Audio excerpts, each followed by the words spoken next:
And he was referring specifically, of course, to white America. He said, people who imagine that history flatters them, as it does indeed since they wrote it, are impaled on their history like a butterfly on a pin, and they become incapable of seeing or changing themselves or the world. This is where it appears to me, Baldwin continued, this is where it appears to me most white Americans find themselves impaled. They are dimly or vividly aware that the history they have fed themselves is mainly a lie, but they do not know how to be released from it, and they suffer enormously from the resulting personal incoherence.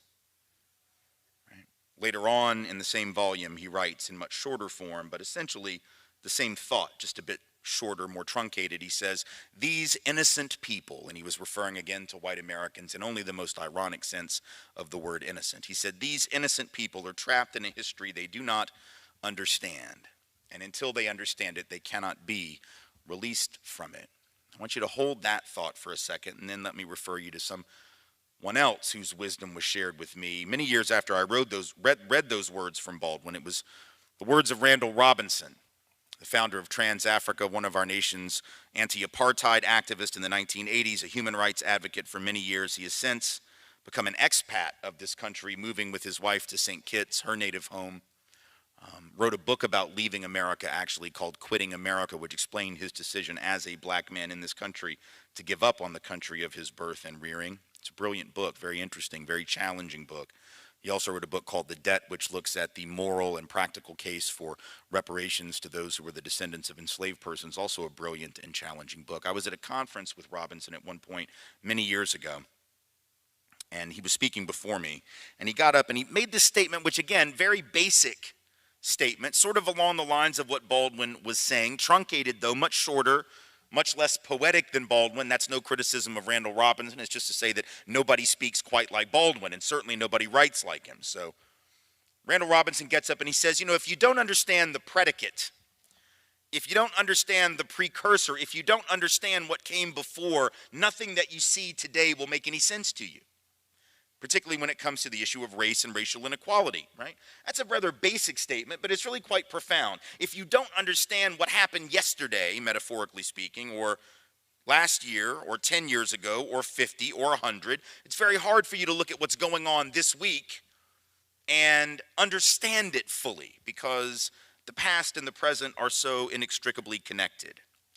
And I was thinking about that in the wake of this election, and I wanted to sort of put this out there up front. I'm not going to talk just about the election. There's so much more to talk about, but I did want to sort of mention this with regard to Robinson's admonition about understanding the predicate, what came before, understanding history and its relation to the present. The reason it's so important is because too often when we talk about race and racism, white Americans in particular are very quick, are we not, to tell people of color in particular who talk about the past and the weight of the past, and the history of the past, and the impact of the past, we are extraordinarily quick to look at them and say, why do you have to bring that up? That was a long time ago. Why can't we move on? Why can't we get over it? Now this, I beg to remind you, is precious coming from white people. Because there is nobody on this earth that loves the past more than white Americans. We absolutely adore it. We worship it. That's why the Tea Party said they wanted their country back. Back is a directional reference, and it does not point to the future.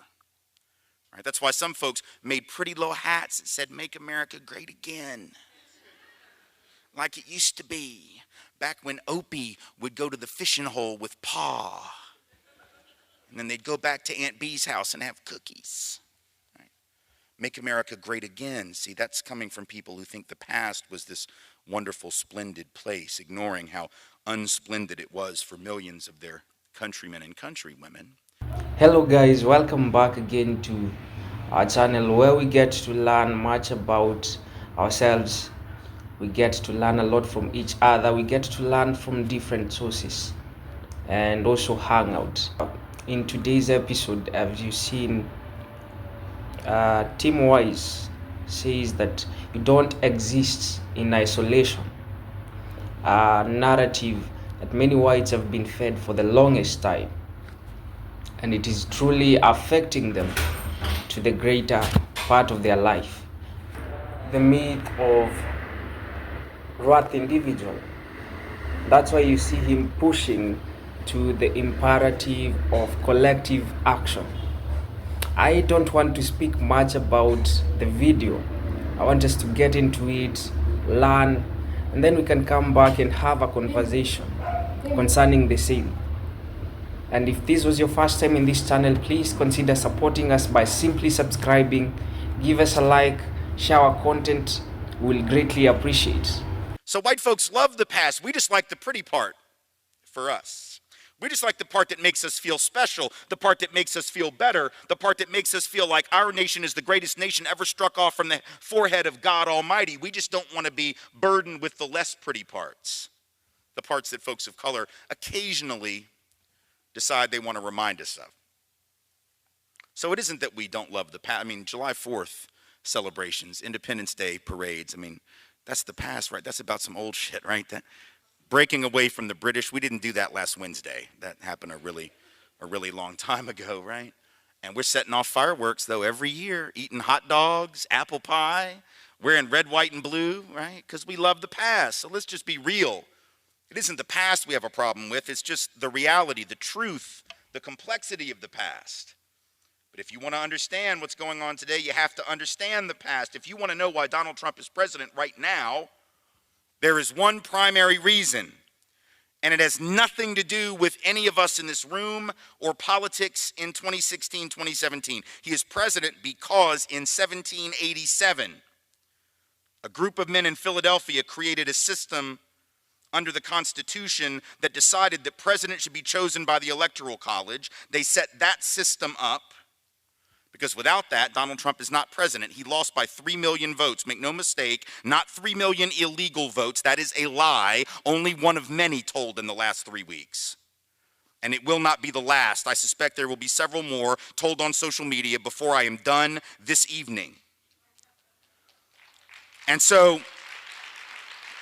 he loses the popular vote by 3 million votes, but he's president because of the Electoral College, which then begs the question, why do we have that?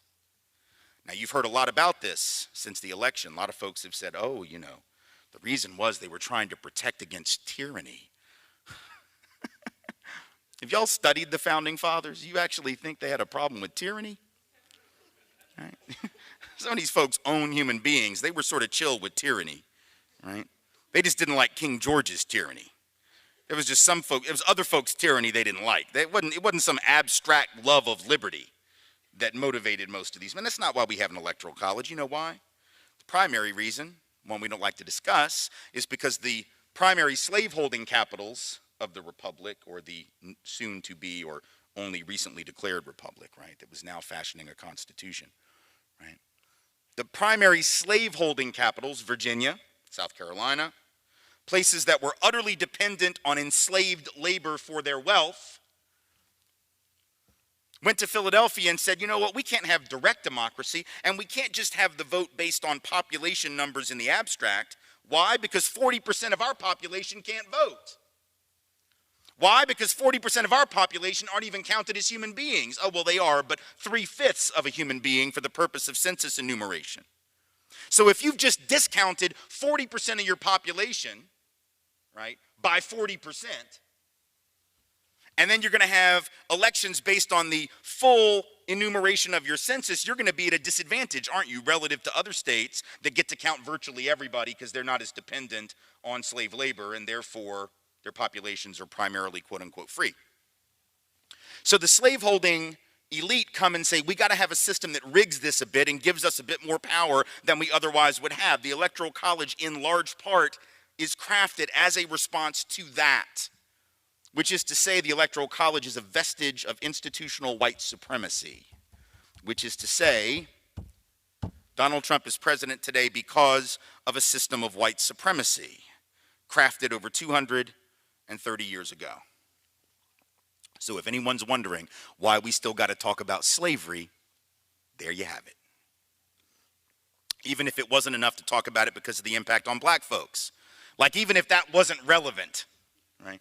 Even if it wasn't enough to say, wow, you know, maybe that has something to do with the fact that the typical white family has 15 times the net worth of the typical black family. Like, even if that didn't matter, maybe this does, right? Even if it didn't matter that the Homestead Act gave 240 million acres of virtually free land to white folks in places like this state, right? At a time when people of color couldn't get in on any of that. Even if that didn't matter in the way that the past affects the present, maybe this will. Maybe the fact that the president can be selected by the decisions made by long dead racists will penetrate our consciousness and make us understand how the past affects the present, or as Randall Robinson would put it, how the predicate matters. Same is true with things we look around beyond the election. If you don't understand the history, for instance, of police interactions with the black community, then the uprising on behalf of police accountability and demands for police accountability from black activists in the Black Lives Matter movement will not make sense to you. They will seem outrageous to you if you don't know that history, right? Because to have people rising up, expressing anger with police, if police have always been the people that come to your neighborhood to get the cat out of the tree, right? Or give little Billy a ride around when he's 11 to show him what a gosh darn exciting career choice policing might be, right? It doesn't make sense if that's your experience with cops, right? To have people rising up and demanding accountability, but that isn't the black experience with law enforcement, period.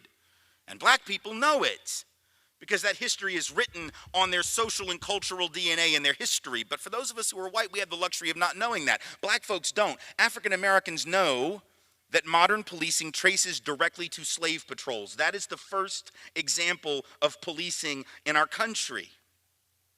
Law enforcement, usually working class guys, set up by rich people to keep other working class black and brown folks in line, right? Sort of similar, isn't it? Because rich folks are never cops, just like rich folks are never soldiers, right?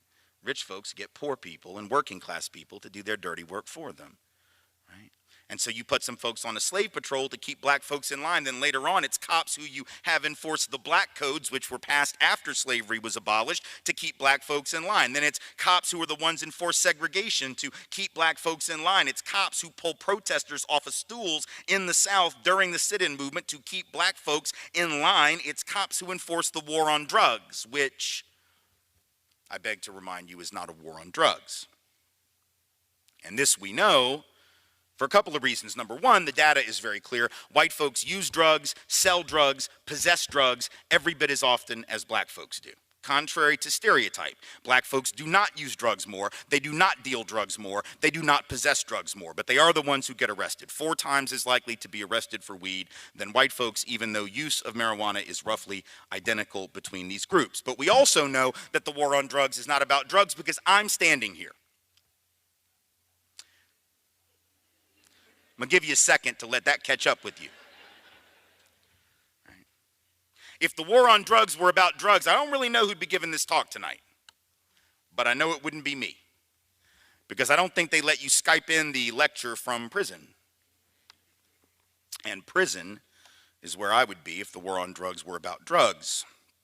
And I can tell you this now because the statute of limitations has expired. And they cannot touch me.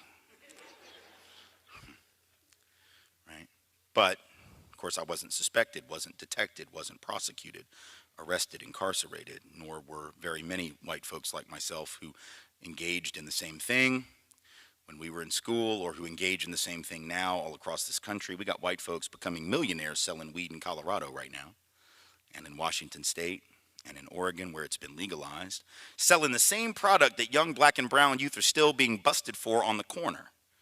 They tell you that weed's been legalized, but that's not true. It's only been legalized if you got the money for a storefront and an occupational license. It's not legal. If I'm slinging it on the curb, same product, but I don't have the money for an occupational license and a tax ID number, I am going to jail, right? But white men are becoming millionaires selling the same product because daddy set them up in business, or they found an angel investor, to put the money up. It's crazy what we've done with weed, too, by the way, y'all. I was in Oregon a couple months ago, and they don't let you buy and, take it to the hotel, so don't get ideas. I wasn't, not that kind of thing. I'm just driving down the road, and I see they got, like bulletin boards for weed right? Like ads, big weed ads everywhere, weed ads, like ads that are like, come get your weed with essence of elderberry notes and shit. Like what? Why do I need like essence of grapefruit in my weed? And it's like a wine and cheese shop. And they're like, what cheese do I pair with my weed? I don't want to pair any cheese with my weed. Cheetos, maybe, but not cheese. It's like we have gentrified weed. White folks didn't just want to gentrify the neighborhood, we gentrified weed. It's crazy how that happened, but making millions of dollars while people of color continue to go to jail. So people of color know that's the history of law enforcement. Now, please don't misunderstand. I'm not saying that all police are horrible people or racist or mean or bigoted or brutal or any of that. I think most people are good people. Whether they're in uniform, out of uniform, whatever it is, I think most folks are good folks. But here's the problem. The history of law enforcement vis-a-vis the black community is about the culture of policing. It's not about every cop. It's about the culture of law enforcement and the mentality that one has to bring to that job in metropolitan and urban areas. And if you don't have that mentality, they run your ass out.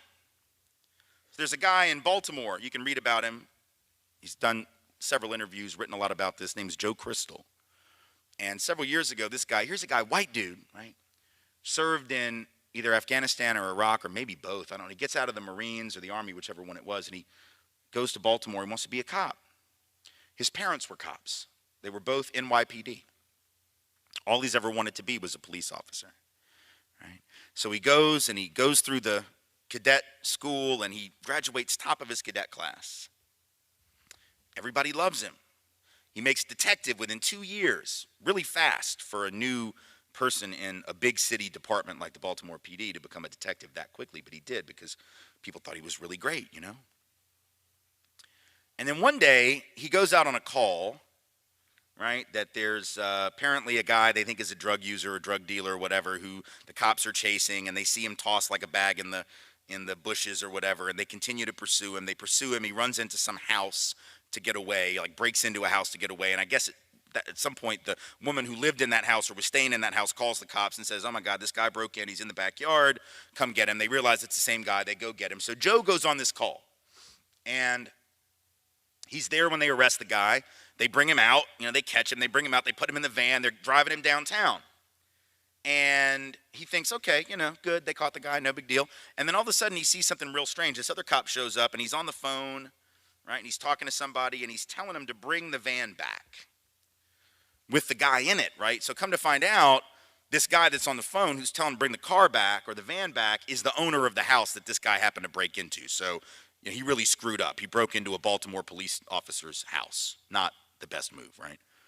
And so this cop is pissed now. He broke into his house. It was his girlfriend or whatever who was in the house, who the guy scared. So, you know, this dude is pissed now. And they bring the van back. They get the guy out. Still haven't booked him yet. Bring him out with his cuffs on. Take him back to where they found him in the back of the house in the backyard. And they beat the crap out of him. And Joe, this white cop, right, hears it all. Hears what's going on, knows what's going on. They see him bring the guy out. He's all bloodied and beaten. Clothes are torn. And he's horrified by this, right? He's like, what the hell? You can't just do that. This guy comes from a cop family. He knows good policing and bad policing. So he's horrified by it. He goes back. He calls his parents that night. He's like, what should I do? And his mom and dad are both like, you know what you have to do. You have to file a complaint. You got to turn these guys in. So he does. And all of a sudden he's told, you know, by his commanding officers, he might want to drop it, doesn't want to do this, right? They decide they're not going to pursue it. He goes to the DA. Brings it to the attention of local prosecutors. Right now, all of a sudden, the whole department turns on him, right? They call him a rat. They put dead rats on his car, right? They refuse to back him up on calls. Now, this is now putting his life in danger, right? He's getting calls to go out on real dangerous responses to criminal activity. He gets out there pursuing some criminal suspect, and there's nobody to back him up because these guys are setting him up to die. They don't care. They feel like he ratted them out, even though what they did was unconstitutional, immoral, completely criminal, but they would rather defend their own criminal activity than actually side with what's right and what's just. That's a culture of policing. They run him out. See, so it isn't about good cops, bad cops. It's about a system that maintains this kind of lock on people's behavior. And that's what people of color have experienced. But if you don't know that history, right, which most of us who are white, we don't. They haven't taught us that. And we haven't lived it, so we don't know it. And if you don't know that, and you haven't lived that, when folks scream Black Lives Matter, we get defensive. Well, what about us? Don't our lives matter? Why, all lives matter. I know, precious. I know. Oh, I know they do. I know they do. I have a daughter who's 15 and another one who's 13. You don't have to tell me their lives matter. I'm fully aware. Help bring them into this world, so I'm real clear on how much their lives matter. Here's the difference. The police also know their lives matter and never question that. And the teachers know their lives matter and never question that. And the loan officers at the bank know their lives matter and they never question that. And the employers know their lives matter and will never question that. You just have to specify that which isn't recognized as true. You have to specify that which gets left out. You have to specify that which goes unsaid, not that which is obvious, right? That's what folks of color are trying to remind us, because we have a long history in white America of saying all but not meaning it. We said, did we not, or at least Thomas Jefferson did, that all men are created equal, endowed by their creator with certain inalienable rights, among these life, liberty, and the pursuit of happiness. But when he said those things, he owned over 200 other human beings, so he clearly did not mean it. In the 1880s, when the first version of the Pledge of Allegiance was written, and it was updated in the 1920s and then all the way through to about 1954, every version, though, ended with that line, did it not? That we have liberty and justice for all. That's the last words of the pledge. But that was written in the 1880s, again in the 20s, and in 1954, all at a time when we didn't mean it.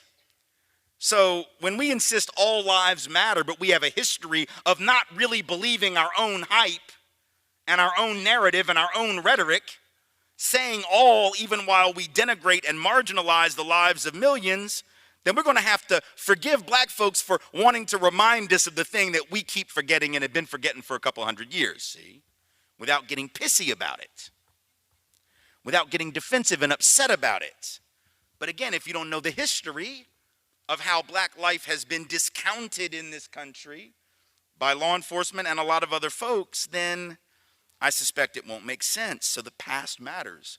And I started thinking about this, especially a few years ago, not so much as an academic or a scholar or an activist or educator or any of this stuff, but as a parent. Because when you're a parent, right, you're always sort of amazed by how your kids are learning new things and how they come to process new things. A lot of it happens so quickly you don't even notice that it happens. But sometimes there are these moments where the kids will ask you certain questions and you realize there's like learning going on. It's a really sort of amazing process, yes? And so one day I was driving my daughters to dance. They're both dancers, and they were in a dance company in downtown Nashville that's about 8 minutes drive on surface roads from the school they attend. And so this is a drive that we had made every day for a year roughly. But on this particular day, I suspect, they finally, or one of the children, at that time 10 years old, or as the kids like to say, 10 and a half, she decided to ask me a question that I'm sure had been on her mind before this, but this was the one day she decided to ask it. So we're at a red light about halfway to the studio. And the red light happens to be at an intersection that's in the middle of public housing in Nashville. So public housing development to my right, public housing development to my left, right? And Rachel, the 10-year-old, says, "Daddy, why is it that this neighborhood is pretty much all black?" That's a damn good question, right? I mean, that's a really good question, especially for a 10-year-old. That is a hell of a sociological inquiry right there. That is urban anthropology happening in the back seat, right? She's in like 5th grade or something, or 4th grade. I'm like, damn, all right, good question. Luckily, Daddy knows the answer, because this is what I do, right? If she had asked me how to do taxes, I don't know. TurboTax, If she had asked me, like, how does electricity work, I'd have been like, Google it, We'll learn together. But because she asked this question, probably figuring that maybe I would know, I was ready, Now, here's the thing I learned that day.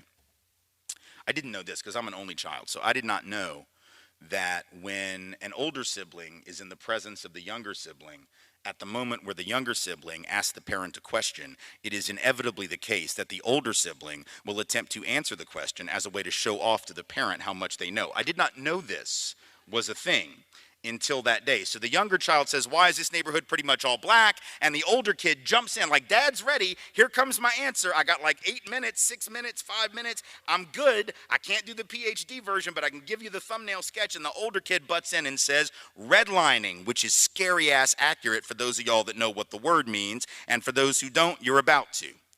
I was stunned. She said redlining, and I was like, what? How'd you know that? The younger one was like, I don't know what that means. I said, I don't think your sister does either, but that was a really good guess, right? So it turns out that our older daughter was onto something, right? There was this thing called redlining, which was a very common practice for decades, and it was perfectly legal until 1968 when the Fair Housing Act was passed. And even after that, it continued in sort of indirect ways. The best estimates we have today are that probably 2 to 3 million cases of race-based housing discrimination against people of color every year still happening, even with the law saying that that can't happen. But back before 1968, it was perfectly legal. Banks would take maps of neighborhoods and they would put them up on the wall in the loan office, and they would take a red marker and they would draw a line around the black community. And anybody who lived in the boundaries of that red line was not going to be able to get a loan. They couldn't get a housing loan.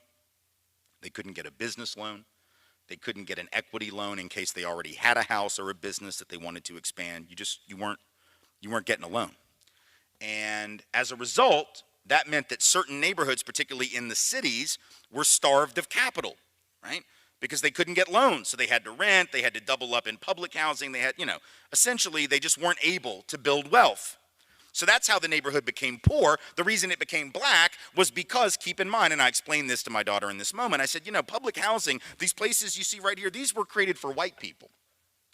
We think public housing was like created for black people, but completely wrong. Black folks weren't even allowed to live in it in the first several years of its existence in most places. It was set up for working class white folks. Right?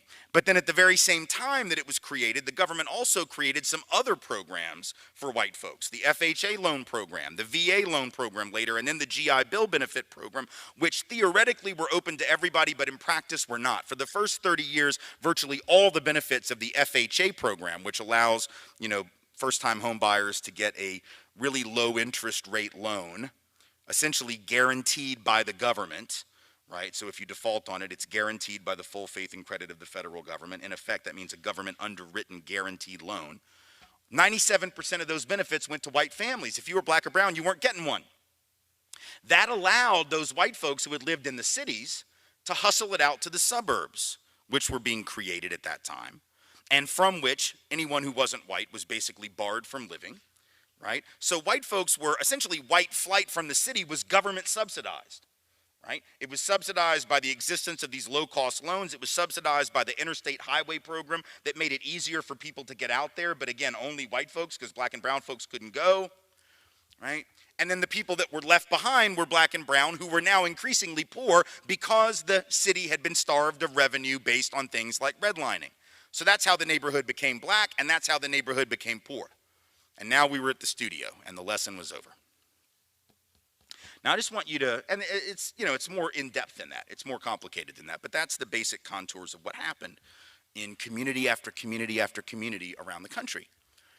That and a few other things. Urban renewal, right, where the government comes in and plowed interstates through black and brown neighborhoods, right, to make way for interstate construction, for office parks, for parking lots, for shopping malls. That was another piece of it, but, I just gave her the thumbnail sketch, yeah? And I want you to think for a minute what happens if I don't have the answer to her question.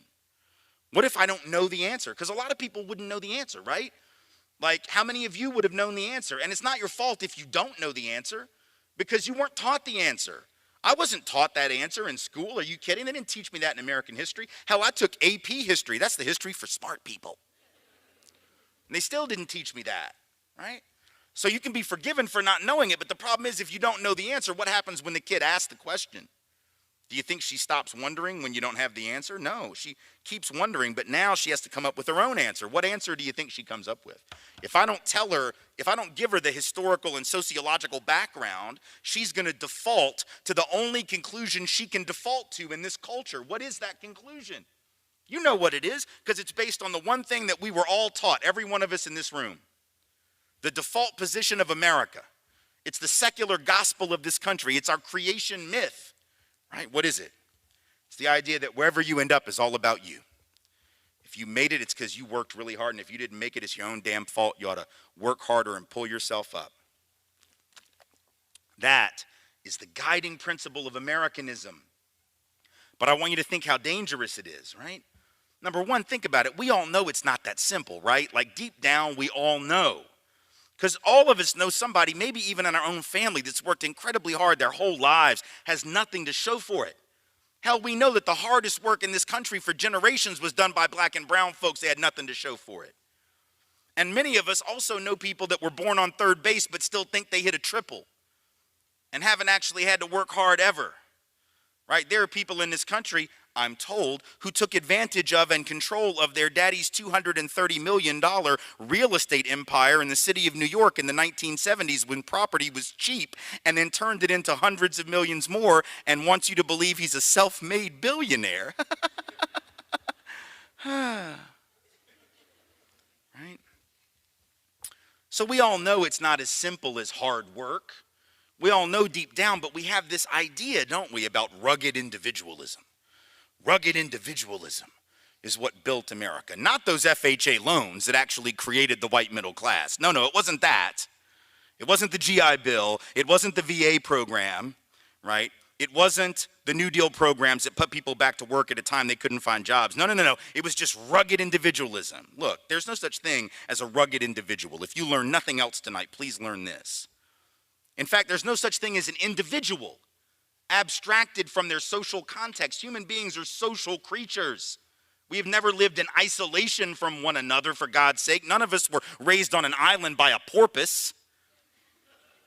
I mean, good God, if you actually ever meet a creature that actually qualifies as a rugged individual, please do me a favor, run like hell from that thing. Because whatever that is going to be dangerous. Like it's going to be feral. It's not going to have language. It's going to try to eat you because it's not going to know that there's a taboo against eating you. Like, do not hang out with a rugged individual, let alone ask them to run your company, for God's sake, right? Or your country, right? There's no such thing as a rugged individual. We exist in social context, but if we believe that that's why we end up where we end up, and I know why we do it, it makes us feel good, right, that we're in charge of our fate. But the problem is, if we are taught that, and then we look around and we see inequality the way we do, right? If my daughter, who's been taught that, not by me, but by the larger culture, right? She picks it up. It's in the air. It's everywhere. Right? If she looks around and sees those folks living over here, not only in an all-black neighborhood or virtually all-black, but in a poor neighborhood, and she's been told that wherever people end up is all about them, what happens? She defaults to a position that's fundamentally racist. Well, there must be something wrong with them, because if there wasn't, they wouldn't be there. So she's able to erase all of history. She's able to erase not just ancient history, but the last 40 years, 50 years, 60 years, she's able to completely ignore sociological context and historical context and political context and just rock her ideology of individualism and meritocracy in a way that forms judgment about the people at the bottom and, by extension, the people who live over here in a more affluent, exclusively white space. Well, they must be superior. So racism becomes rational almost unless you interrogate that dominant ideology of America. Same thing with sexism, because if I look around and I see men disproportionately at the top of various hierarchies and women disproportionately underrepresented in the same, then what do I conclude? I conclude, well, I guess men must want it more. They must work harder. They must be smarter. It rationalizes classism. Well, the rich just must be brilliant and the poor must be lazy. Even though I know there's something wrong with that. Look, there are 37 people in this country right now, 37 people who have the same collective net worth as the bottom half of the American population. 165 million people over here, 37 people over here. If you actually believe that there are 37 people who are as smart as or who have worked as hard as 165 million people, you are on the bad crack. And there is nothing that college can do for you. Drop out. And stop wasting my taxpayer money trying to get an education, because you lost if you believe that's even theoretically possible, right? But yet our ideology tells us that. So the reason we need to understand the past and the predicate, as Randall Robinson put it, is so we don't make absurd conclusions about the stuff we're seeing right now. But if my daughter asks that question and I don't give her the answer, she comes to the absurd and fundamentally racist conclusions that we're trying to fight. Now here's where it gets real dangerous. It's obviously dangerous for the people on the bottom if folks reinforce that mentality, but I want you to think about some other people. What happens if I'm told all of my life that where I end up is all about me? Now, if I'm a person of color, by definition, I may need to come up with, a slightly critical view of that ideology, right? And people of color tend to know that there's way more to it than that, because people of color have to develop a critical sense of that, or else their self-esteem would be completely destroyed, right? If you people of color are 3 times more likely to be poor, twice as likely to be unemployed, if you're a person of color in that situation and you actually believe the lie of rugged individualism, you're screwed, right? So folks of color, black and brown folks, have always had to have a cynical view of that. I'm not saying everybody has. Some folks fall prey to it, right? There are some folks who do internalize that negativity. But for the most part, to be black and brown is always to be like, yeah, I don't quite buy that. But to be white has been to almost always buy it. Because for the most part, historically, it was true for us. Not always, but mostly. Like if you were white, even if you were white working class, you could at least assume a certain horizontal mobility, couldn't you? You could always assume, well, I work in the coal mine, my daddy worked in the coal mine, his daddy worked in the coal mine, his daddy worked in the coal mine, my son's gonna work in the coal mine, we'll always have coal mining jobs. Or my great-grandfather was a farmer, his son was a farmer, his son was a farmer, I'm a farmer, my kid's gonna be a farmer, right? There was always an assumption that as long as you had a good work ethic and a good attitude and a strong back and could lift stuff, that you would always have jobs. Now, what happens if I'm told that, and I believe it, because I can, because history says that's how it works for people like me, and then all of a sudden the economy shifts under my feet. And now I'm looking at a global economy that really doesn't give a damn about what my great-granddaddy did, right? What if I'm looking at a global economy that says, yeah, you know what, manufacturing jobs are not profitable for us who run these companies in Western industrialized model economies anymore? And those manufacturing jobs begin to flee. By the way, they didn't just begin during the presidency of Barack Obama. That's what apparently some folks would like you to believe, the idea that manufacturing factory jobs were plentiful and then the black guy became president and screwed it all up. Actually, manufacturing jobs have been leaving this country in droves since 1973, at which point I was 5 years old. The manufacturing decline of America has been extended through Republican and Democratic administrations alike. Its biggest collapse actually was during the presidency of Ronald Reagan, just to be clear, right? And yet, we have people who want to act like it's something new. But here's the thing. If the economy is shifting and those jobs begin to flee, and if the coal jobs are declining, and by the way, they're not declining because of environmentalists and because of hippies and regulations, right? It's not because of that. It's not because of the EPA. It's because the guys who own the coal mines have discovered that it is cheaper to get coal by blowing the tops off of mountains than sending a bunch of miners down into the mine to get the coal, right? Sending miners down is more labor intensive. Blowing the tops off mountains is cheaper for the rich folks that own the mines and don't care if their workers get black lung and die by the age they're 53. So the reason the coal jobs are leaving is not about people trying to overregulate the industry. It's about the people who run the industry trying to make money on the backs of their dead workers. That's the truth. But if the economy shifts and now I can't take those jobs for granted, but remember what I was told, wherever I end up is all about me. Oh, now what do I do? Because now I'm out of work.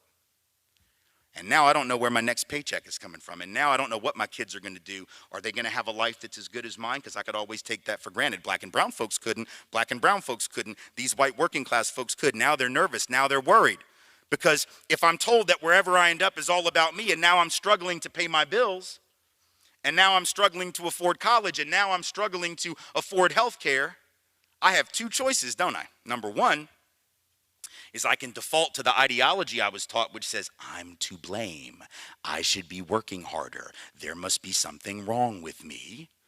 Because that, after all, is the voice in the back of my head, isn't it? The one that says, come on, double down, work 50 hours, work 60 hours. Stop slacking off, get a second job, get a third job, right? So I can blame myself, but then there's a lot of shame associated with that, right? So that's hard to do because now I start to really hate myself and wonder what's wrong with me. So I have one other option. I can deflect and project that shame and blame onto somebody else. And then a politician comes along, and this politician tells me, I got your pain. I can take away all of your pain because I can tell you who to blame it on. See? You can blame it on those folks, those brown folks coming across that border. Just this border, though. Just this one. Never this one, just this one. Right? We're not worried about crafty Canadians, I take it, trying to sneak in, take advantage of our superior health care. Just want to see what expensive health care looks like. I just want to try unaffordability for a minute, you know. We're not worried about that. The Minutemen, they don't camp out on the waters of Nova Scotia looking to shoot people coming across, right? It's only down here we're worried about, but he says, oh, these people are the problem. This is why you're hurting. You can blame them. It's not your own lack of effort. We know you're salt of the earth. We know you work hard, right? It's funny, isn't it, that when working class white folks in like coal country and the so-called Rust Belt are out of work, how all of a sudden we're really sympathetic and we feel like we got to bring jobs to them. That's interesting. Did we do that with black folks in the cities? When black folks in the cities and brown folks in the cities are out of work, is that what politicians say? We got to bring those jobs back to you. My God. No, that's not what we say. What we tell black and brown poor folks in the cities when they're out of work is y'all need to move. Why don't you get up and go where the jobs are? And if you don't, it's because you're lazy. But if I live in West Virginia and I just want my kids to do the same work that 8 generations of men in my family's been doing, that's not seen as a lack of ambition, right? That's seen as, well, that's salt of the earth, that's it's culturally fantastic, right? People of color, a little bit different judgment. I happen to think that we do need to bring jobs to people, but I also think we need to stop lying to them about why they don't have one now, right? This kid emailed me 2 years ago and said, I can't find a job because all the jobs are going to black people and Mexicans. Really? All the jobs? That's fascinating. How can all the jobs be going to black people and Mexicans when black folks are almost twice as likely as white folks to be out of work, even when they have a college degree, by the way, regardless of their major? Black folks with a college degree, 80% more likely, almost twice as likely as whites with a degree to be unemployed. Latinos with a degree, 50% more likely than whites with a degree to be unemployed. Asian Americans with a degree, 25% more likely than whites with a degree to be unemployed. Our Native brothers and sisters, 2/3 more likely with a degree to be out of work relative to white folks with a degree. So when he tells me that he can't find a job, he may not have a job, but it's not because they took it, right? Where are these jobs that black and brown folks are they in Second Life? Is this shit on Minecraft or something? Where the hell are these jobs at? Right? In some video game? They don't exist in the real world. But he was convinced. It's also funny, right? Because the same people who say black and brown folks take all the jobs are the same people that say black and brown folks are lazy. All right, which is it, y'all? Which is it? Because it can't be both. If you took all the jobs, I'm fairly confident the one thing you are not is lazy. And if you are lazy, I'm thinking you didn't even take one job, let alone all the damn jobs. So even though I don't ask much of racists because I expect so incredibly little, the one thing that I do ask for is consistency. Just pick one dumbass stereotype and stick with it so that I don't have to aim at a moving target. There's nothing that I hate more than the moving target idiocy. Just consistent idiocy is all I ask, right? So that's the problem, though. If a politician comes along and says, I got your pain, I can take it, right? I can allow you to project your own sense of inadequacy, which the culture is telling you to feel, onto somebody else. Psych 101 says, I'm going to do that, right? Psych 101 says, I'm going to deflect that and project that onto you. Doesn't necessarily solve my problem, though, huh? Right? Because after all, this idea, oh, you just build a wall, the jobs will come back. Oh, for real? Is that how you think capitalism works?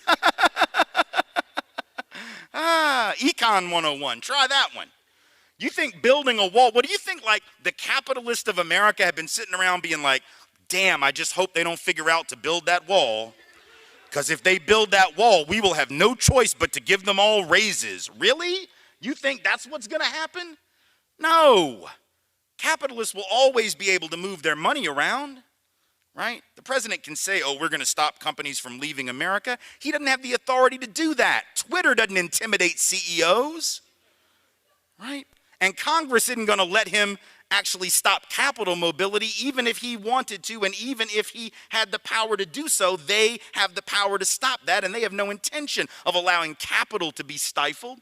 Capital will always be able to cross borders in search of the highest rate of return, right? Whether that's a Cayman Island bank account or building the plant in Sri Lanka, they will always be able to do it. And goods will always be crossing borders in a global economy in search of the highest price. So if goods can cross and capital can cross, but you chain labor to its nation of origin and so that they can't seek out the highest wage, all you have managed to do is to rig the game against workers and in favor of capital. Period. And not just for labor down here, but labor north of that border as well. It's not good for working people generally, by definition, to shut down labor mobility but allow capital and goods to be mobile. So it's not going to bring back any jobs, but it allows people to believe that somehow somebody's on their side, right? And it's interesting. There's a story y'all probably heard about, or you've been hearing about for the last year, right? The opioid crisis in white rural America, right? It used to be that for a while it was the meth crisis, and now we sort of stepped up the game, you know, from meth to opioids, heroin, oxy, over-the-counter, and street opioids as well. And it's interesting, right? First of all, it's interesting how this is covered in the media. Yes, like all this sympathy that attaches to white drug addicts. It's fascinating, right? Right? All of a sudden, we call it the opioid crisis. And we have people who need treatment and rehabilitation and drug education. And we need sympathy, not prison. These people, they don't need prison. They'll never get help in prison. True. Oddly enough, it's not what we said in the first opioid crisis in this country, which was in the 70s, largely in urban areas of color dealing with street heroin. It was black folks and brown folks, and we called them junkies, and we sought to lock them up. And then in the 80s, it was the crack epidemic again, disproportionately black, brown, and poor, and we sought to lock them up. But now that it's white folks who got hooked on their parents' pain pills and then turned to stuff they can get on the street, oh my goodness, we've got a dilemma. Well, that isn't the biggest problem, actually. That's just sort of an interesting side note. What's really interesting is that the number one, or one of the top two or three, depending on which source you look at, one of the top two or three highest correlations with support for Donald Trump in the election, in terms of communities, like at the precinct level or at the larger county level, I guess it was the degree of opioid addiction. Now, please don't misunderstand what I'm trying to say here. I'm not saying that you have to be high to have voted for Donald Trump. That's not what I'm saying. It's an interesting argument, but I haven't studied it enough to say. I'm not saying that. What I am saying is I don't think it's a coincidence that the communities where these white folks are in the grips of this opioid addiction are also communities with the highest level of support for a guy who says, I can take away your pain, right? Because what's an opioid? I mean, if you know the pharmacology of this, an opioid is something that blocks pain receptors. Right? It doesn't actually solve the underlying cause of the pain, but it blocks pain receptors. It allows an escape from the pain. So in a sense, the President of the United States is a walking, talking, breathing human version of an opioid who comes along and says, I can block your pain, I can take away your problem. Heroin says that, and yet heroin doesn't take away your problem. Whatever it is that's causing you to use or to abuse that illegal opiate is not solved by the taking of that opiate. It simply numbs you, and it dulls you to what's really going on. And that's what we're dealing with now, right? Folks who are so desperate that they'll vote for somebody who says up front, I'm going to take away your health care. I'm going to do it. I'm going to take away, we're going to get rid of the Affordable Care Act. And then you got people in these communities in places like Kentucky 85% support for Donald Trump, and 60% of them are on the ACA. 60% of them didn't have any health care until the Affordable Care Act was passed, right? But they're all, but they're going to vote for him anyway because, and here's why, right? Because a third of Americans, apparently, including a lot of these folks, don't realize that the Affordable Care Act and Obamacare are the same damn thing, right? Well, I didn't think you were going to get rid of the ACA, just that Obamacare. Shit. I mean, I know you're high on heroin, but Google that shit. Like, you don't have to be sober to Google or tweet. Obviously, you can just use the internet, right?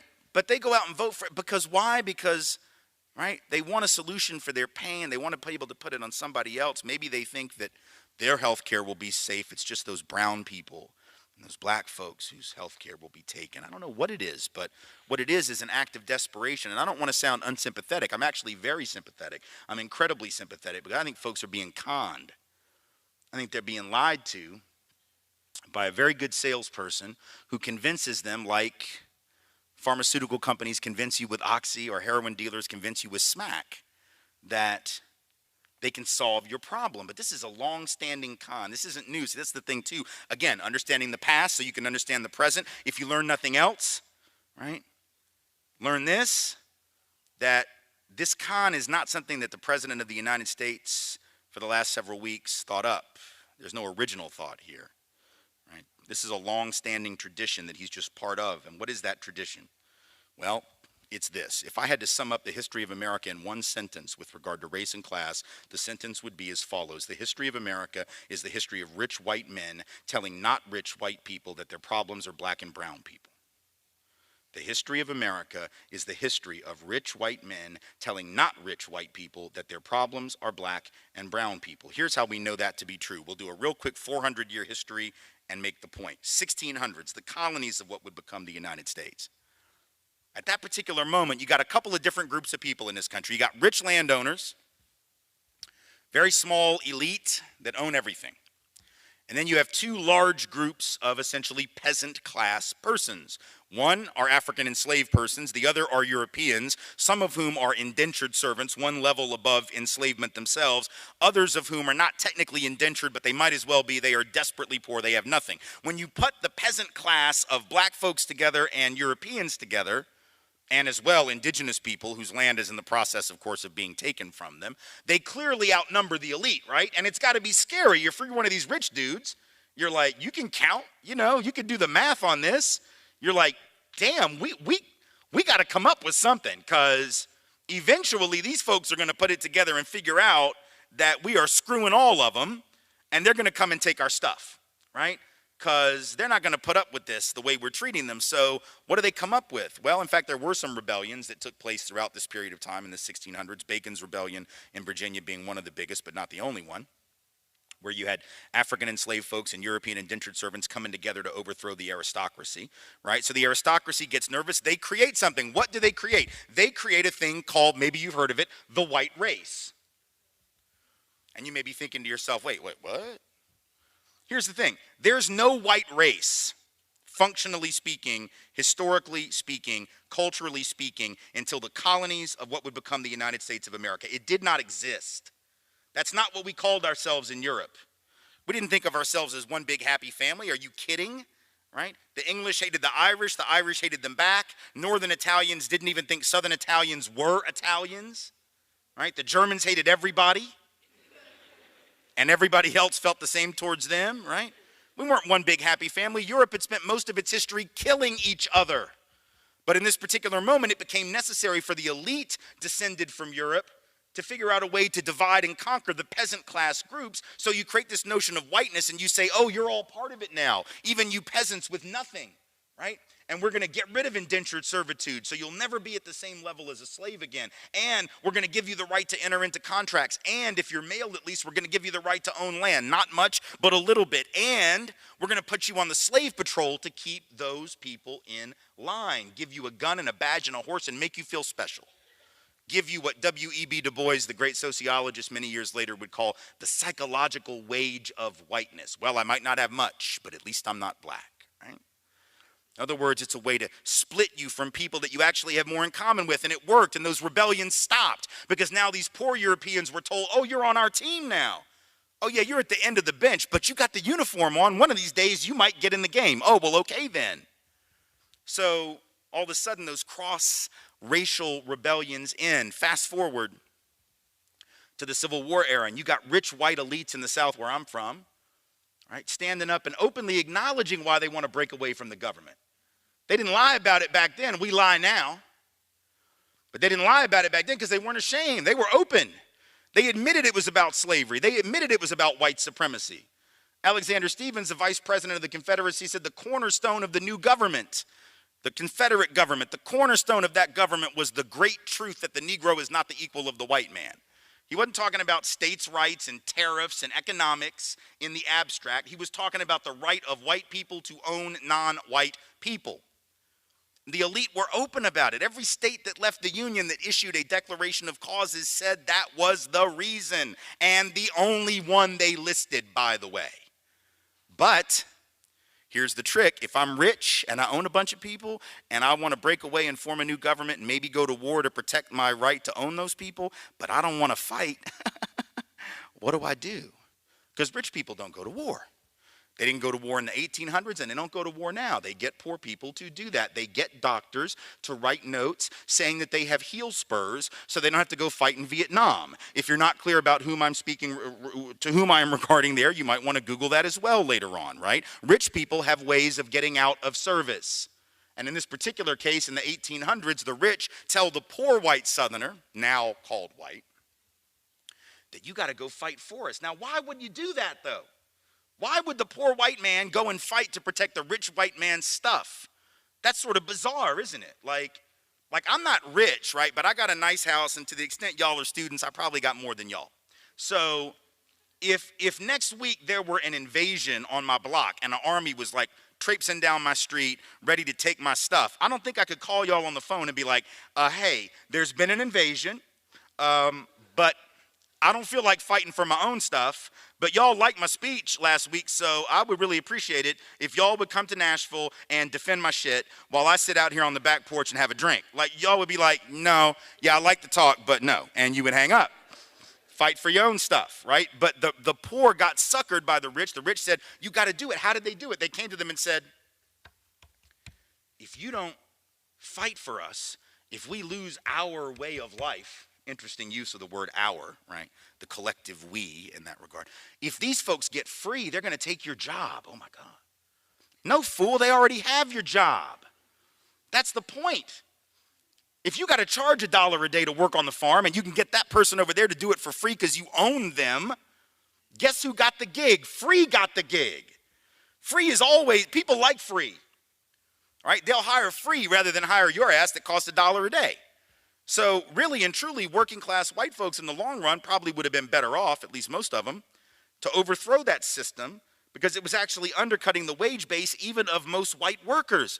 But again, the psychological wage of whiteness said, I got to be above somebody. Right? So divide and conquer kept working. It worked so well that by the 1930s, in the midst of the labor union struggle in this country, the height of the union struggle, you had labor leaders, and they're not even the elite.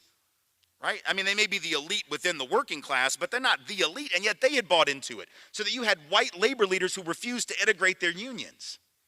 And why? Because they would say, well, if we integrate the union, we're just going to reduce the professionalism of our craft. No, fool, it's going to double your union.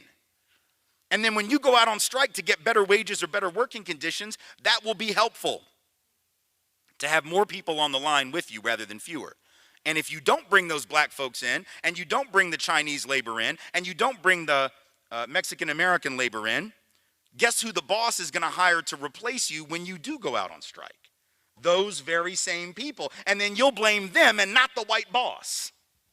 And that's exactly what happened. Divide and conquer. Fast forward, we're still dealing with it with regard to immigration. Rather than talking about how to build solidarity among working people, both north and south of that border, we're talking about how we're going to divide certain folks, play them off against one another, blame brown folks for the loss of jobs, rather than actually deal with the truth. You know what the truth is? The truth is that the wealthiest 0.1% of Americans has the same net worth as the bottom 90%. The truth is, right, that 6 people whose last names happen to be Walton, heirs to the Walmart fortune, 5 of whom were born in, 1 of whom married in, have the same net worth as the bottom 40%, 130 million people in this country combined. Do we actually believe that the 6 people with the last name Walton are that much smarter, work that much harder, that much bigger brains than the rest of us? I would say the odds of that are incredibly small, but that's why we have an economy that doesn't work for everybody, because it's clearly not structured to do so. Corporate America right now is sitting on trillions of dollars, $3 trillion last time I checked. It could be a little more, a little less by now. Roughly $3 trillion worth of money that is parked offshore, right? That they're just sitting on, most of it offshore, not investing it, right? So the odds that a big tax break for corporations is going to suddenly spur job creation, yeah, that worked very well in Kansas. I'm sure you're all in agreement with how well that worked. I mean, you're a lab experiment for everything that's wrong with that economic philosophy, right? Meanwhile, California, which raised taxes and increased regulations, is sort of kicking yours and every other state's ass when it comes to job creation, right? So one model has been proved right, one model has been proved wrong. People keep falling for it. Why are they falling for it in Kansas? Because at least the governor loves the Lord. Long as you loves you some baby Jesus, you can do anything you want. Of course, if baby Jesus were actually a student in the public schools in the state of Kansas, he'd be screwed right about now. But see, that's more of that divide and conquer stuff. Oh, we can just stand strong against the Muslims. If we can just stand strong against black folks in the cities. If we can just stand strong against these refugees from countries that have never done anything to us, then everything will be fine, because I can take away your pain and I can take away your fear. And I can solve your problem, yet the problem doesn't get solved. Divide and conquer is not about solving problems. It's about keeping certain people running stuff that have always been running stuff. And if you're happy with how it's being run, keep voting for it. If you have a problem with it, you might want to actually explore the history of how this game began and how this con has been run on people from day one. And there's no shame in having fallen for it, because you know what? Every generation of folks have been falling for it for a really long time. But it's time for it to stop. And it's time for us to explore this history and to demand something better of our leaders and of ourselves. It is time for us to stop lying. Because, see, the reason we get away with this with immigration, right, is because we told ourselves a story. And our story sounds like this. Well, I don't mind if they come. I just want them to come the right way, legally, like my ancestors. What the hell is that? Legally, like your ancestors. Look, first off, when our European ancestors came, there was no law in place to stop us. So here's the deal. Like, just from a moral perspective, if your great whatever didn't break a law that didn't even exist, he doesn't get patted on the back for being law-abiding, right? You don't get kudos for being law-abiding when you didn't even have a law you could have theoretically broken. Yes? And let's be honest, like when my great-grandparents came here from Russia in the early 1900s, my other great going back all the way to the 1600s came from England or Scotland or whatever. If Russia, let's say, the most recent part of my immigrant experience in my family, if Russia had been right next door to the United States, right, where coming here would just be a matter of going over a border, right, as opposed to, having to get on a ship and go across the ocean. Do I really think that my great-grandfather would have refused to come just because I wouldn't want to break the law? Right? He was desperate. He was being oppressed in Russia, not able to feed his family, support his family, but he's going to just, because he's a good guy, going to be like, sorry, kids, you starve because I wouldn't want to break the laws of the United States. Are you kidding? Would any of our ancestors have made that decision? You think your great whatever would have decided not to come just because the law said not to? That's absurd. But we've told ourselves a story. And the other story we've told is, well, our people came for freedom and they're just coming for stuff. What? Right? I mean, that's sort of what Trump said. Trump said, Mexico's not sending their best. The hell, you think England sent their best? Have y'all studied the history of England and who came and who didn't? The best did not get on the boat, y'all. Like, that's the deal. The best never leave where they're at. If they're the best, they're winning, right? The winners don't get on the damn boat. The winners don't leave. The winners stay because the winners are winning where they're at, right? In 1647, there was no conversation like this. Just imagine, if you will, an English countryside, and there is a lord and baron, or whatever the hell they're called, really important person close to the king, and he gathers his family around the fireplace and says, all right, children, so here's the thing. I've been giving this a lot of thought, and I know we're doing pretty well, right? We got this big mansion, and we got all this gold, and it's fantastic. And I know, like, last weekend, we were at the king's palace. You like that, right? You played with his children. I know, it was brilliant, right? It was great. It was great. Well, here's the thing. I know it was fun, and you like it here, especially because we have all of this acreage. But your mum and I have been consulting, not much because, you know, she's your mum, and it's 1647, and I don't really have to take her opinion seriously. But we've been talking about this, and we've sort of come to the conclusion, or who am I kidding? I have come to the conclusion that what we really ought to do, in spite of all this great stuff we've got, is just say, screw it.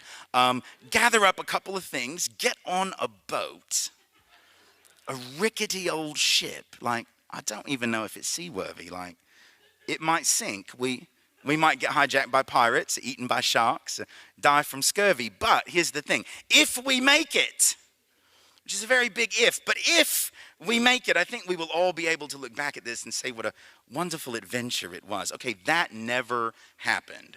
The winners did not get on the boat. The people who came were the losers of their respective societies. And I'm not saying that to be judgmental or pejorative. I don't mean loser in a negative way. I mean what James Baldwin said about them. He said that Europeans came because they were starving, and some of them were convicts, and they couldn't make it in the old country. And there's no shame in that. The shame comes when you look at newcomers who have the same story, and you don't see yourself in them, and you don't see them in you. And then that's when you start talking about building walls, and that's when you start talking about keeping people out, and that's when you start proclaiming a certain ethnic, cultural, or racial supremacy that ignores the entire history of how you people got here in the first place. See, we deserve better than that. But until we demand an accurate history, until we face the past, until we acknowledge how the past affects the present, we keep making these mistakes. And we don't solve our problem. And we got like 30 years, because in 30 years, half this country is going to be folks of color, half are going to be white. By the way, that's not about immigration. Right? Because some people say, well, that we can stop that if we just stop immigration. No, it's got nothing to do with immigration. The last 8 years, there's been a net outflux of immigrants, by the way. Contrary to popular belief, oh, they're pouring over the borders. They're pouring over the borders. Actually, there has been a net outflow of immigrants over the last 8 years, more leaving than have been arriving. That is a fact. And facts do matter.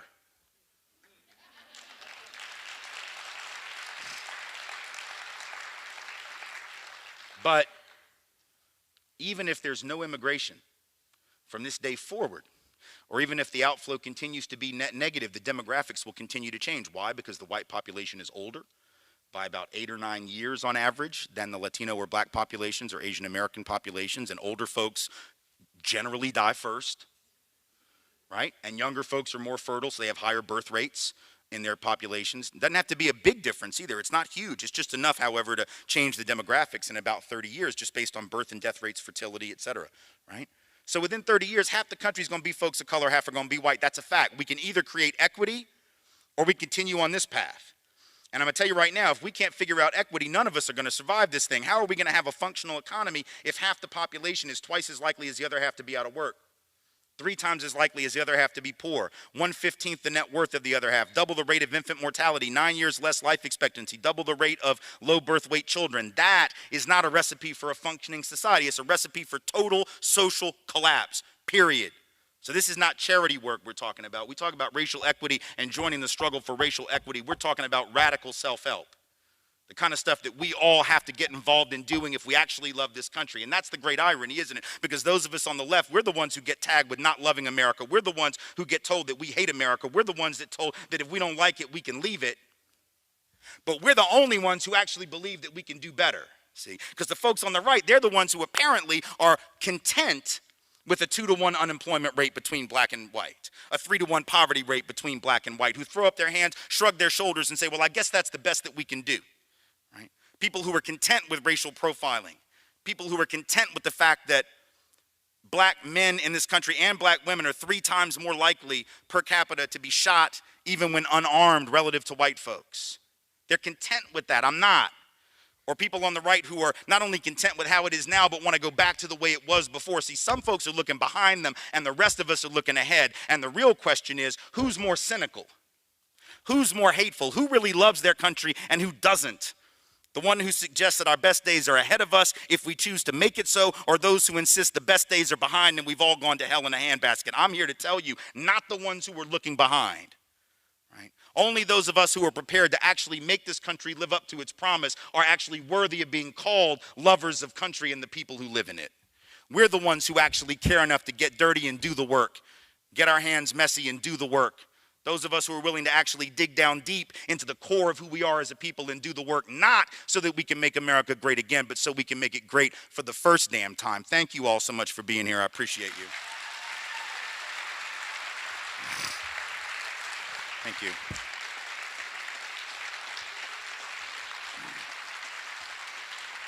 Thank you. Thank you. What's that? Q&A. Yeah.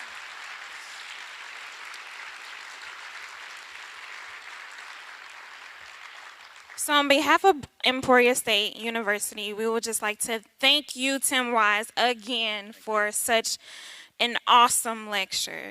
So what we're going to do, we're going to get ready for Q&A, and we will have a mic right here as well as a mic over here, and we will be able to take 10, maybe 8 to 10 questions based on time. So if you're interested in asking Tim Wise a question, I ask that you get up now and go to a mic or forever hold your peace. Or if you're physically unable to get to the mic, you can also let us know and we'll call on you. Or if you're just one of those folks that, some people are just sort of a little more shy about getting up to the mic, and I can appreciate and respect that too. And so we'll figure out a way to get to you if that's the case. But we'll start here and we'll just sort of go back and forth. So we'll start right here at this mic and then we'll go over there. Yeah. I don't know, is it on? Maybe the switch has to be. That didn't do it either. I'll just project. There we go. Hey, I'm Ravel. I'm with the Bulletin. I'm a reporter from the Bulletin. Yeah. My question is, I'm sure that a lot of people are here because they're interested in what you have to say, but there are a lot of people who should be here who aren't. How do we get those people involved in the conversation of social justice? Well, I'm of mixed mind on this. I mean, obviously, the more that you have the conversation, the more likelihood that people will be caught up in the web of that conversation at some point. So I think that, the short answer is you just keep having the conversation until people get dragged and compelled to come. Maybe it's because the people who came this time go back and tell people who weren't there, hey, you really ought to come. And, then they bring 2 people and they bring 2 people. But my mixed mind piece of this is, look, yeah, I want everyone to come and engage in this discussion, but I also realize that sometimes, preaching to the choir, quote unquote, isn't always bad. And the reason I say that, and I'm not saying that everyone in here is the choir. I'm sure there's a wide plethora of views in the room, even though there was a lot of support for most of the things that I said. But the choir, I'm from the South, man. I've been around choirs a lot. And one thing I've learned about choirs is they need practice, right? Like sometimes you'll be in a church and the choir will be singing and you're like, y'all should have worked harder on that. Like that's not even the same song. I don't know what you're singing, but your harmonies are off, And so I think part of it is practice. And the more we practice and the more we engage, the better we'll get at it, whether or not new people are coming in. And then there's also part of me that's like, I don't necessarily want the adversary in the room all the time. I don't want them to know what I'm planning. I don't want them to necessarily know what we're thinking. So I'd love for more people to be engaged and have these hard conversations, but it can't be forced. And in the meantime, we gotta talk to the ones who come, and we gotta build with the ones who come. There's always that conversation. Are we trying to convert people from point A to point Z, or are we just trying to move people from point F to point T or something, right? I think a lot of people are already maybe at point F, but they need to get down here. And these folks at point A, I don't know, maybe they'll get over here, but I'm not an evangelical leftist. I'm just, I'm just a leftist, just doing my thing, and people either buy it or they don't, and they come to it in their own time, I think, to some extent. So we just keep trying, you know. Yeah, over here. Good evening. My name is Shaquille Anderson. I'm here with Westar Energy. We definitely enjoyed your lecture tonight. Thank you. My question is pretty simple. What inspired you to become an expert in this area? Well, first, I don't want to claim to be an expert. I know a little something, but you know, what inspired me to take on the issue, you know, I think it always comes down to upbringing and background and who you know and who you met and who came into your life. I could have easily gone a different direction. I mean, if you had told me that when I was 16 that this is what I'd be doing, I wouldn't have been surprised from a dispositional point of view, but I would have been shocked that that would have been the direction, because I didn't really see it that way. But I had parents who brought me up with a certain sensitivity and a sensibility. I went to preschool at a historically black college at the age of 3 and 4, so that most of my peer group were black kids. The authority figures were black women. I learned to respect black authority in that setting. And that meant that 23, 24 years later, when I was organizing in public housing in the city of New Orleans, listening to black women tell me about their lives, I wasn't going to be the white guy that said, "Are you sure you're not crazy? Like, I think you might be hallucinating." All right? I was going to be the white guy that, because I could go back to that early imprinting in preschool where black women were running the show, and I could be like, "Oh, okay, I hear you, I see you, I'm listening to you, I can, you know, I can take your authority seriously." So I think that was an important cornerstone. But then I went to school in New Orleans, and I had amazing mentors that really helped to form me and mold me into a better activist and a better educator, right? And gave me a depth of knowledge that I didn't have. And I'll tell you, you know, as much as anything, it was the people I met in public housing. It was the women mostly who I worked with in public housing communities that were more knowledgeable in so many ways about race and class and the interaction of those things than anybody I'd ever met in a classroom. Like, they knew more about it than the folks with the PhDs, and they lived it. And so I was just very lucky, very fortunate to be immersed in a community that embraced me and that taught me and then encouraged me to get out and to do this work. So that's the short version of the answer to that. Yeah. Over here, please. Yes. Hello, my name is Murad Jalilov, and I come from uh, a family of political asylees here in the U.S. And basically, my question is that when we immigrated here, our government put us as white Caucasian, and that's what we are. We're Eastern European. But the problem I've been facing here is that if we talk in terms of identity politics, some minorities would see me as white and privileged, but some white people would see me as a minority and underprivileged. So how do I deal with the situation? It's kind of I'm stuck in a limbo. Right. If we look in those terms. Yeah. No, it's a very good. It's an interesting story, and it's one that a lot of people have, and I think it really demonstrates the absurdity of race as a concept, right? The fact that the United States definitions of these things are entirely fluid. The fact that we refer to people who are from the so-called Middle East as white, even though you know full well that post 9/11, most white people certainly don't consider them to be white. The fact that we consider, you know, people from the Caucasus Mountain region, that's like where we get our anthropological name as Caucasians, and yet, you know, the two guys that were the Boston bombers at the marathon were from the Caucasus region, and I don't think anybody views them as white because Islam has been racialized as non-white. So it's all this messed up jumble of ideas that mean very little. It's why Mississippi defined black as one drop of black blood, South Carolina 1/8, others were 1/16. You know, it's all ridiculous. But now, socially, these things have been given meaning. And so the place that you find yourself is interesting on a couple of levels, right?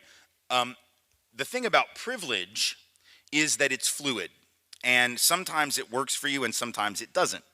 And so there are times when someone can, I hate to use the word pass because it almost sounds like you're trying to do it, but a person can be perceived as white and reap the benefits of that. That might be when you're, you know, going for a job or trying to get a loan or having an interaction with a police officer. There are other times when that very same person, and it could be you, will be perceived by someone else as not white. And you never know when you're in that sort of limbo position. Now, what this does that I think is interesting, and you might be able to take advantage of, and I would highly recommend that you try to do so, as weird as the position must be and as off balance as it must make you feel sometimes, it also allows you to be privy to some conversations that maybe other people aren't, right? So in other words, and it's the same way I feel about people that are like multiracial or biracial, or people who are transracially adopted, right? Like you're in these different worlds, and as a result, people don't always know what world you're in, right? So you might be in a certain situation where people are perceiving you as quote unquote white,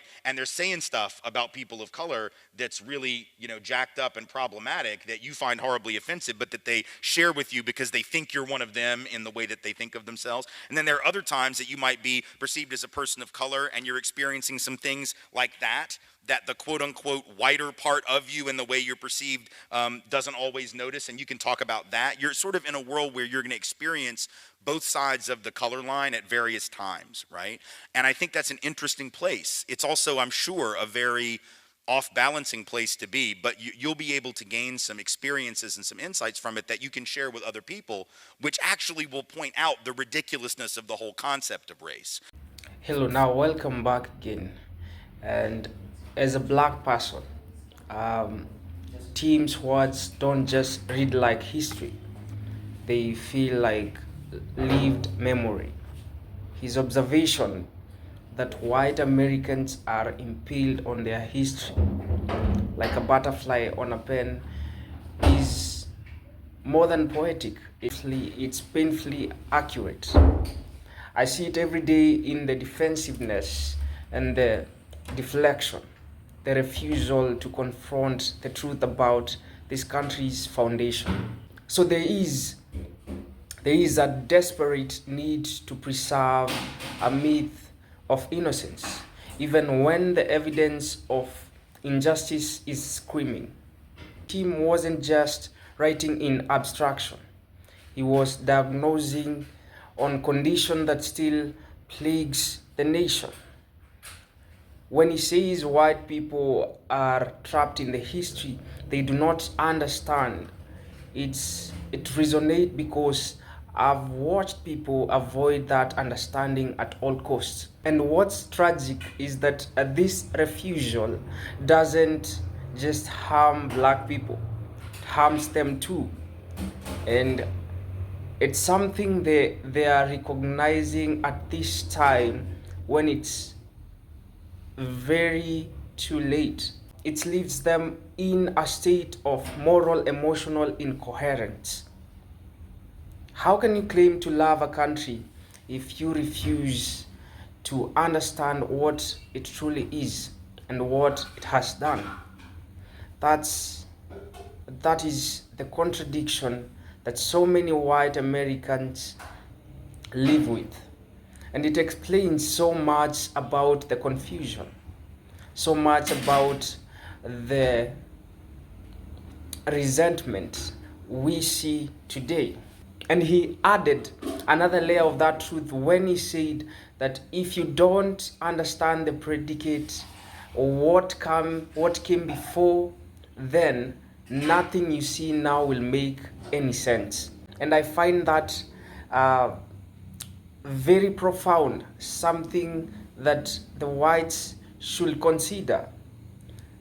That speaks directly to the willful historical amnesia we see all the time. You can't understand modern day inequality, police violence, housing discrimination, or the wealth gap unless you understand slavery, segregation, redlining, and also systemic exclusion. It's all connected. They are kinda connected in a way. Not even kinda. They are truly connected. The past is not the past. It's alive and shaping everything around us. And yet, every time black people try to name the truth, they are met with the same tired response. Why bring up the past?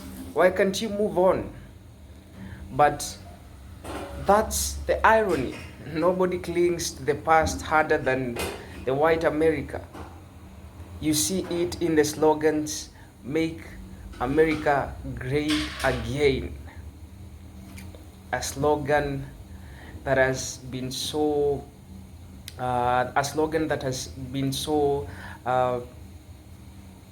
pushed of recently. And the obsession with a mythical time that was simpler and better. Better for who? Certainly not for black people, not for those whose ancestors were in chains while others were writing the Constitution and singing about liberty. So this romanticizing of the past is selective memory of its finest. It's nostalgia as denial. And it becomes dangerous when it's used to silence or dismiss the voices of those demanding justice. So when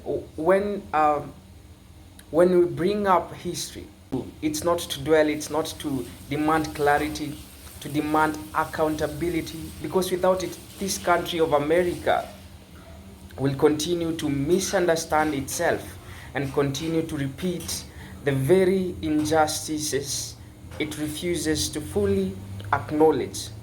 So to my brothers and sisters listening, this conversation isn't just about pain, it's about power. It's about reclaiming the narrative, telling the truth, and refusing to be gaslit by those who would rather forget than repair. If you really want healing, then you have to start with honesty. Tim told the truth because he believed in the capacity of the blacks to grow from it. And so do I. That's why we are here. This marks the end of this session, and if this was your first time in this channel, please consider supporting us by simply subscribing, give us a like, share our content. We'll greatly appreciate. Remember one thing, together we are strong. Keep on supporting each black, keep on supporting each other, keep on lifting each other. We are strong together. I hope to see you in the next video. Goodbye.